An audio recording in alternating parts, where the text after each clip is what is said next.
नमस्कार, आप देख रहे हैं नेशनल स्पेशल। मैं हूं आपके साथ रेखा मिश्रा। बुलेटिन की शुरुआत करेंगे आरजेडी नेता मृत्युंजय तिवारी की। दरअसल बिहार में विधानसभा चुनाव होने हैं और चुनाव से पहले राजनीतिक सरगर्मी साफ तौर पर देखी जा रही है। सत्ता पक्ष विपक्ष एक दूसरे पर हमलावर है। इस बीच अगर हम आरजेडी की बात करें तो आरजेडी ने यह दावा किया है कि बिहार की जनता जो है इस बार तेजस्वी यादव के साथ है और तेजस्वी यादव जो है वो आने वाले दिनों में बिहार के मुख्यमंत्री बनेंगे। देखिए, ये शोर मचाने वाले ये तो बी टीम बनकर घूम रहे हैं बीजेपी का। ये क्या बोलेंगे? जनता की पसंद श्री तेजस्वी यादव जी हैं, जनता का मुख्यमंत्री तेजस्वी यादव जी हैं। पूरा बोल रहा है बिहार बनेगी तेजस्वी सरकार। कौन क्या बोल रहा नहीं बोल रहा उससे फर्क पड़ने वाला नहीं है, लेकिन तेजस्वी सरकार बनकर रहेगा ये तय है। प्रधानमंत्री नरेंद्र मोदी की महत्वाकांक्षी योजना स्वच्छ भारत अभियान जो है वो आज भी लोगों के दिलों में रस बस करके बोलती है। और दिल्ली की बात करें तो दिल्ली में INDMC के की ओर से मेगा स्वच्छता अभियान का आयोजन किया गया और इस दौरान जो है वो स्वच्छ भारत के मिशन के साथ जो है वो काम टीम कर रही है। और इस दौरान कनॉट प्लेस के प्राचीन हनुमान मंदिर से एक नया स्वच्छता अभियान जो है वो शुरू जो है वो किया गया है और इसी को लेकर के जानकारी जो है वो दी गई है। अगर हम बात करें कुलजीत सिंह की, जो कि NDMC के उपाध्यक्ष हैं, उन्होंने PM मोदी के इस महत्वाकांक्षी योजना को लेकर जानकारी साझा की है। विकसित भारत की विकसित दिल्ली और विकसित NDMC, स्वच्छ भारत स्वच्छ दिल्ली स्वच्छ NDMC। विश्व के सबसे लोकप्रिय नेता देश के यशस्वी प्रधानमंत्री माननीय नरेंद्र मोदी जी का जो संकल्प है कि देश को स्वच्छ और स्वस्थ रखना है, उसी संकल्प को आगे बढ़ाते हुए NDMC की पूरी टीम एक ही विजन एक ही मिशन के साथ है कि हमने शहर जब सुबह उठ रहा है तो स्वच्छ करना है, स्वस्थ करना है। तो 8 से 9 बजे की डीप क्लीनिंग की एक ड्राइव हमने ली है, जिसमें हमारे सभी स्टाफ स्वच्छता अभियान को हम सब लोग कर रहे हैं। इस विजन और मिशन के साथ यहाँ कनॉट प्लेस के प्राचीन हनुमान मंदिर से इसकी मैंने शुरुआत करी है। हमारे चेयरमैन केशव जी, हमारे सेक्रेटरी तारिक जी, हमारे बाकी अधिकारीगण, हमारे बाकी तीनों मेंबरगण, सभी लोग इस स्वच्छ मिशन के अभियान में लगे हुए हैं। मैं अपनी टीम की बधाई देता हूं कि चाहे वो एजुकेशन डिपार्टमेंट हो, कोई भी डिपार्टमेंट हो, हमारे लगभग 9,500 से अधिक एम्प्लॉयज़ इस पूरी मुहिम में डेली सुबह शाम सड़कों पर रहकर, गलियों में रहकर, ऑफिसेज में रहकर इस मिशन को और विजन को लेके चलेंगे। और हमें गर्व होता है कि हमेशा NDMC सबसे स्वच्छ होती है और सबसे हरित भी रहती है। इसमें टीम NDMC जो माननीय प्रधानमंत्री जी के संकल्प और विजन को लेकर चलती है, उसका बड़ा योगदान है। माननीय प्रधानमंत्री जी एक स्वच्छता विजन और मिशन को लेकर दिल्ली की माननीय मुख्यमंत्री जी ने जो कॉल करी, उसको हम सब लोग उस हृदय की गहराई से धन्यवाद करते हैं और हम सब लोग स्वच्छ भारत स्वच्छ मिशन में ठीक से पार्टिसिपेट भी करते हैं। बढ़ेंगे आगे और बात करेंगे पंजाब के मुख्यमंत्री भगवत मान की। दरअसल पंजाब और हरियाणा के बीच जल का मुद्दा जो है इस वक्त काफी ज्यादा गरमाया हुआ है और इस बीच अगर हम पंजाब के मुख्यमंत्री भगवत मान की बात करें तो उन्होंने स्पष्ट तौर पे कहा है कि पानी का कोई मुद्दा जो है वो विवाद नहीं है। कानूनी तौर पर यह पंजाब के पक्ष में है। कोई विवाद नहीं है लीगली तौर पे और आंकड़े जो हैं वो पंजाब के पक्ष में हैं।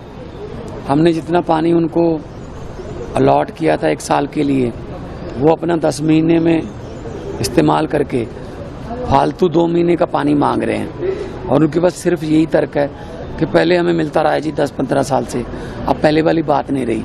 हमने अपना कैनाल सिस्टम ठीक कर लिया। जब हमने ओथ ली थी 16 मार्च 2022 को, तब हम 21-22% पानी अपने खेतों के लिए इस्तेमाल कर रहे थे। अब हम 60% से ऊपर चले गए। हमने पाइपें दबा के खेतों तक पानी पहुंचाया, नहरों का, पुरानी कस्सियां, सूए, रजबाए हमने पुनर्जीवित किए। तो हमारा पानी, पंजाब का पानी हम खुद इस्तेमाल करने लगे। हमारे पास फालतू पानी नहीं है। बढ़ेंगे आगे और बात करेंगे बीजेपी सांसद अनुराग ठाकुर की। दरअसल पहलगाम आतंकी हमले के बाद अभी तक भारत सरकार की ओर से कोई कार्रवाई जो है पाकिस्तान और आतंकियों के खिलाफ नहीं किए जाने को लेकर कई तरह के सवाल उठ रहे हैं और हमले में मारे गए लोगों की जो परिवार के लोग हैं, पीड़िता है, उनकी ओर से कहा जा रहा है कि इतना वक्त बीत गया लेकिन अब तक कोई एक्शन जो है उस तरीके का नहीं लिया गया है जिसका इंतजार किया जा रहा है। लगातार उठ रहे इन सवालों पर बीजेपी सांसद अनुराग ठाकुर ने प्रतिक्रिया दी है और लोगों को आश्वस्त किया है कि भारत जो है और साथ ही सरकार जो है वो इसका बदला जरूर लेगी। पहलगाम आतंकी हमले ने जहां देश में उसकी निंदा भी की है, भर्त्सना भी की है, वही दुनिया भर में भी पाकिस्तान के खिलाफ माहौल बना है और भारत सरकार ने बहुत स्पष्ट किया है, बार बार किया है कि इस हमले का करारा जवाब भी दिया जाएगा, मुंहतोड़ जवाब दिया जाएगा, सही समय पे दिया जाएगा। बढ़ेंगे आगे और बात करेंगे मुंबई की, जहां पर जो है पेडर रोड पर जो है आग लगने की घटना सामने आई है। घटना पर विभागीय अग्निशमन अधिकारी ईबी माटेल जो है उन्होंने जानकारी दी है और आग किस वजह से लगी और आग से कितने का नुकसान हुआ है इसको लेकर स्पष्ट तौर पर उन्होंने जानकारी दी है। लेकिन आप इन तस्वीरों में देखिए, आग के बाद जो है फायर ब्रिगेड की गाड़ी जो है मौके पर मौजूद है और लगातार जो है आग पर काबू पाने का भी प्रयास किया गया है। हालांकि आग को लेकर के स्पष्ट तौर पर उन्होंने जानकारी दी है। सुख शांति बिल्डिंग में सुबह 6:30-7 बजे के करीब आग शुरू हुई थी और काफी लोगों को तकलीफ हो रही है। आज वर्किंग डे है, सीनियर सिटीजन थे बिल्डिंग में ज्यादा, सबको नीचे चल के आना पड़ा और अभी भी पानी भरा हुआ है, लोगों को अंधेरे में ऊपर जाना पड़ रहा है। तो मैंने बीएसटी और फायर ब्रिगेड वालों को कहा पानी निकाल के आप एक फेज शुरू करिए और आग क्यों लगी थी इसके कारण को ढूंढ के इसके बारे में योग्य कार्रवाई करिए। आपकी क्या बात हुई है फायर ब्रिगेड वालों से? उन्होंने क्या कुछ ऑफिशियली कहा? उन्होंने बताया कि जो आगे लिबास शोरूम है उसमें शॉर्ट सर्किट से आग लगी है। और अभी आगे आप थोड़ी देर यहाँ रहो? हाँ, मैं रुकूंगा जब तक ये पूरा एक बार एक लाइन इनकी इंस्टॉल नहीं होती है कि प्रोसेस शुरू नहीं होता है तब तक।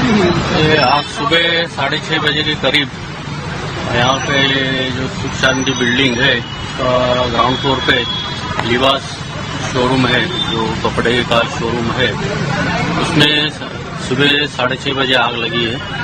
ये शोरूम बंद था और उसमें जो भी इलेक्ट्रिक वायरिंग इंस्टॉलेशन, बाद में सीसीटीवी कैमरास का, रेडीमेड गारमेंट्स और जो भी कपड़े के स्टॉक लूम्स उसको अंगार के बाद में वुडन पार्टीशन है, ग्लास डोर, ये सब मटेरियल है उसमें इन्वॉल्व था आग में। और हमारे जवानों ने जो कि पीछे का इसमें स्मोक लॉक बहुत हो गया था, बहुत धुआं भरा था, तो पीछे के साइड में जो दरवाजा था वो दरवाजा तोड़ के वहाँ से एंट्री किया और बाद में आगे के साइड में जो भी ग्लास डोर है वो तोड़ के अंदर एंट्री करके ये 4 होज लाइन्स और 2 फर्स्ट एड लाइन्स, इसकी वजह से इनकी मदद से आग बुझाई और करीबन 20 BS set breathing apparatus sets है उसका इस्तेमाल किया। और बिल्डिंग में जो भी लोग ऊपर के माले पे धुआं होने की वजह से नीचे नहीं आ सकते उनको टेरेस पे लेके गए और उसमें 2 जो भी मतलब आदमी नहीं, उसमें जो एनिमल्स थे उनको भी सेफली रेस्क्यू किया है। सर कितने लोग रेस्क्यू किया गया यहाँ से? बिल्डिंग टेरेस पे 19 लोग हैं और पहले माले से 5 लोग और 2 कैट और 2 डॉग और 1 कैट, इनको रेस्क्यू किया गया है। सर जब आप यहाँ पहुँचे थे किस प्रकार का मंजर था यहाँ पे? जब आग लगी, जब आप यहाँ पहुँचे मौके पे तो किस प्रकार का मंजर था यहाँ पे? क्या है, शोरूम बंद होने के कारण सब धुआं ही धुआं हुआ था, विजिबिलिटी बहुत पुअर था, तो इसके लिए अंदर एंट्री करने में बहुत दिक्कतें आ रही थी और थोड़ा लोगों में पैनिक था धुएं की वजह से। तो ये सब सिचुएशन जो भी फर्स्ट टर्नआउट ऑफिसर था उसको पहले ये सिचुएशन को टैकल करना पड़ा और उसके बाद में जो हमारे जो बाद में बाकी की जो हमारे दमकल के जवान लोग गाड़ियां आ गई, तो फिर उसके बाद में हम लोग ने पीछे से एंट्री करके वो आग पे काबू कर लिया। अब क्या स्थिति है सर? अभी स्थिति मतलब आग पूरी तरह बुझ चुकी है, सिर्फ कूलिंग ऑपरेशन चालू है और अभी स्थिति सामान्य है। सिर्फ जो आपने बताया रीजन, तो इतना ही रीजन था या फिर अदर भी कोई रीजन हो सकता है? क्योंकि आग का रीजन जो अभी मैनेजर से हम मिले तो वो कह रहे थे भारी नुकसान हुआ है, सिर्फ शॉर्ट सर्किट की वजह से इट इज नॉट पॉसिबल। अभी तो इन्वेस्टिगेशन चालू है, तो उसके बाद में ही पता चलेगा कि उसका रीजन, एक्चुअल रीजन क्या है। तो और आग जो है नीचे शोरूम में ही लगी है, ऊपर बिल्डिंग में कहीं आग नहीं गई है। तो जो भी नुकसान हुआ है वो शोरूम में ही हुआ है, और आप देख सकते हैं कि कितना नुकसान हुआ है, भारी नुकसान हुआ है। वहीं अगर हम बात करें उत्तर प्रदेश के कानपुर की, तो वहाँ भी आग लगने की घटना जो है वो सामने आई है, और इस घटना में जो है जानकारी के मुताबिक 5 लोगों की जान भी चली गई है, जिसमें जो है दानिश, उनकी पत्नी और 3 बच्चे शामिल हैं। आग पर फिलहाल काबू पा लिया गया है। वहीं इस आग की घटना को लेकर के अगर हम बात करें तो कानपुर में तेज बहादुर सिंह ने जो है वो पूरी जानकारी व्यक्त की। देखिए, अब तो इसमें आग बुझाई जा चुकी है, अब वर्तमान में आग नहीं है कोई। और अभी तक जो जानकारी हुई है तो इसमें जो दानिश थे, उनकी पत्नी और 3 बेटियां, कुल मिलाकर 5 लोगों की मृत्यु हुई है, जिनको मार्चरी भेजा गया है। सर, आग की फिलहाल बुझा ली गई है? हाँ, बुझा ली गई, पूर्णतः बुझा ली गई। बढ़ेंगे आगे और बात करेंगे पश्चिम बंगाल के मुर्शिदाबाद में हुई हिंसा की। दरअसल हिंसा के बाद पश्चिम बंगाल की मुख्यमंत्री ममता बनर्जी 5 और 6 मई को प्रभावित इलाकों का दौरा जो है वो करेंगी, और मुख्यमंत्री ममता बनर्जी के दौरे पर बीजेपी नेता दिलीप घोष ने क्या कहा है वो हम आपको सुनाते हैं।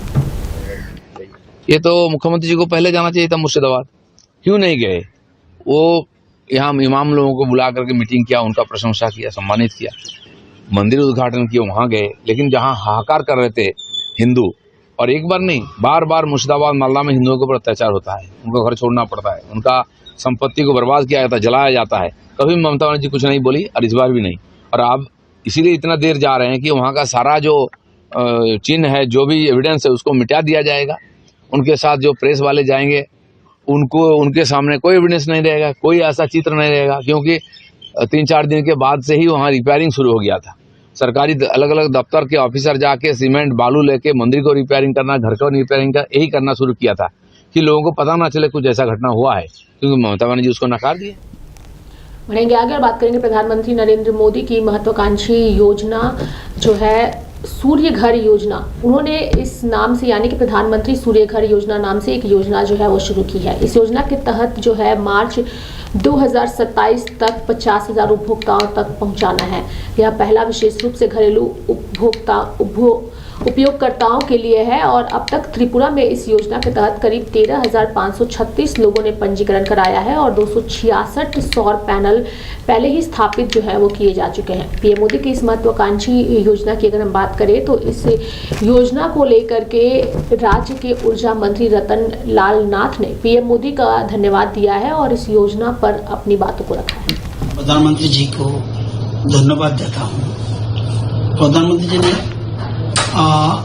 डोमेस्टिक ग्राहक के लिए बिजली का एक स्कीम बनाया। ये हिस्टोरिकल डिसीजन। हम लोग जानते हैं पावर आता है वाटर से, विंड से, गैस से, कोयला से एंड सोलर से, लेकिन हमारा स्टेट में मेनली गैस से आता है। लेकिन दिन दिन गैस डिक्रीजिंग, गैस का कम हो रहा है, इसीलिए हम लोग सबसे ज्यादा ध्यान देता है सोलर में। तो प्रधानमंत्री ने एक स्कीम बनाया, पीएम सूर्यघर मुफ्त बिजली योजना। ये हमारा टारगेट है 2027 मार्च तक 50,000 ग्राहक को इस स्कीम के अंदर लेने के लिए। एंड ये मेनली डोमेस्टिक ग्राहक के लिए। If you arrange 1 kilowatt, then इसके लिए उनको खर्च जाता है 65,000 से 75,000, एंड इसीलिए भर्तुकी मिलता है 33,000 रुपया। If you set up 2 kilowatt solar plant, then आपको कॉस्टिंग आएगा 1,30,000 से 1,55,000, एंड भर्तुकी उनको सब्सिडी मिलेगा 66,000। एंड आप 3 कूलर स्थापन करने के लिए आपको खर्च जाता है 1,90,000 से 2,20,000, लेकिन उनको भी सब्सिडी मिलेगा 85,000 से 85,800 रुपया। विदिन दिस अप टू 1 मई इन त्रिपुरा ये 13,536 जन रजिस्ट्रेशन किया and 266 in the residence already solar plant स्थापन हो गया। एंड सबसे इम्पोर्टेंट बात ये है, ये नॉट ओनली फ्री, ये स्थापन करने के बाद नॉट ओनली फ्री होता है, ये आप रोजगार भी कर सकता है। लेकिन प्राइम मिनिस्टर जो हर चीज में घर घर में रोजगार, ये जो उनको नारा, इट इज इम्पोर्टेंट। बढ़ेंगे आगे, बात करेंगे ओडिशा के भद्रक की, जहां 9 ट्रांसजेंडरों ने मैट्रिक की परीक्षा पास की है। बता दें कि देश के अलग अलग राज्यों में ट्रांसजेंडर समुदाय की महिलाएं अब आगे बढ़ रही हैं और समाज के साथ कदम से कदम मिलाकर चल रही हैं। भद्रक में 9 ट्रांसजेंडरों के मैट्रिक की परीक्षा पास करने पर उनके आसपास के गांव के लोग काफी खुश हैं और इसको लेकर के ट्रांसजेंडर समुदाय की महिलाएं भी बेहद खुश और उत्साहित नजर आ रही हैं। नाम संजना, मैं भद्रक से जी। एग्जाम में तो पास किए हैं, हर जगह से कॉल आ रहे हैं और हमारा आजू बाजू जो गांव लोग है बहुत खुशी है, हमारा कम्युनिटी भी बहुत खुशी है जे हम लोग 10th क्लास में पास किए हूँ। यानी ये सब का पीछे हमारा गुरु लोग का हाथ है, आशीर्वाद है, और जो हमारा जो पड़ोसी जो जैसे भी हमारा स्कूल टीचर ये लोग भी हमको बहुत हेल्प करिए, जैसे कि आओ आगे बढ़ो, कुछ पढ़ो लिखो, देखो दुनिया तो बदल गई है तो हमको भी बदलना चाहिए। तो मैं चाहती हूँ हम जैसे आज 10th परीक्षा में जो पास हुई हैं, तो हर किन्नर समाज को मैं बोलती हूँ कोई उम्र का सीमा नहीं रहते हैं, हम इच्छा शक्ति अगर है तो हम पढ़ के आगे भी बढ़ सकते हैं। और मैं चाहती हूँ सब लोग कोई डरिए नहीं, अपना अपना जो पढ़ा शिक्षा ही एकमात्र जो माध्यम है जो हर जगह पे हमको ले सकता है, जो हमारा अच्छा बुरा साथ दे सकता है। आज अगर शिक्षा हमारे पास नहीं होगा तो हम किसी से कुछ भी नहीं मिल सकता है, तो शिक्षा एकमात्र सबसे बड़ा ये उपहार है। तो मैं चाहती हूँ सब लोग आइए, पढ़िए और आगे बढ़िए, कोई किसी से डरिए मत। आगे आप क्या कॉलेज में दाखिल हो? जी, हम कॉलेज में भी दाखिल होने के लिए चाहते हैं, पर सरकारी स्तर से अगर हमको ज़्यादा से ज़्यादा थोड़ा सुविधा मिलेगी तो हम लोग और आगे बढ़ सकते हैं, क्योंकि हम लोग जब घर से आते हैं तो हमारे पास कोई सुविधा नहीं रहता है, हमारा ना घर, ना हमारे पास पैसा, ना प्रॉपर्टी, कुछ नहीं रहता है। आज हम जब पढ़ने के लिए आते हैं तो अपना हिसाब से जो भी हमारा गुरु लोग का सपोर्ट से हम लोग आए हैं। अगर क्या बनना चाहते हैं? देखो दुनिया में तो सब लोग कुछ ना कुछ आशा रखते हैं, तो मैं चाहती हूँ अच्छा कुछ भी मेरे से जो होगा अच्छा काम, तो अच्छा नौकरी करूँगी और सबका सेवा करूँगी, मेरा मन में ये चिंताधारा है। बढ़ेंगे आगे, बात करेंगे कांग्रेस नेता अजय राय की, जिनका एक बयान फिलहाल विवादों को जन्म देता नजर आ रहा है। उनके बयान पर भाजपा नेता शहजाद पूनावाला की प्रतिक्रिया भी सामने आई है।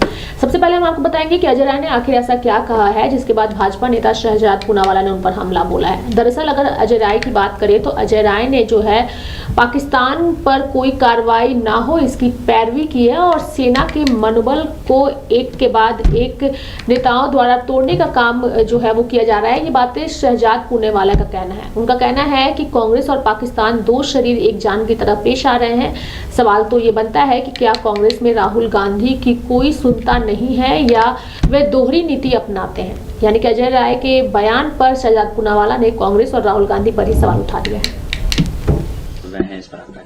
देखिए, अजय राय ने केवल कोई खिलौना नहीं दिखाया है, बल्कि उन्होंने सेना के मनोबल के साथ पाकिस्तान के इशारे पर खिलवाड़ किया है। और पिछले कई दिनों से ऑल पार्टी मीटिंग में तो कहते हैं ये लोग कि देश और सेना के साथ है, पर उसके बाद हमने देखा है कि पाकिस्तान को क्लीन चिट देना, पाकिस्तान पर कोई कार्रवाई ना हो ऐसी पैरवी करना और सेना के मनोबल को एक के बाद एक, चन्नी जी से लेकर प्रियंक खड़गे और अब अजय राय ने तोड़ने का काम किया है। मानो कि पाकिस्तान इनका भाईजान, सेना का अपमान कांग्रेस की इकलौती पहचान, कांग्रेस और पाकिस्तान दो शरीर एक जान की तरह पेश आ रहे हैं।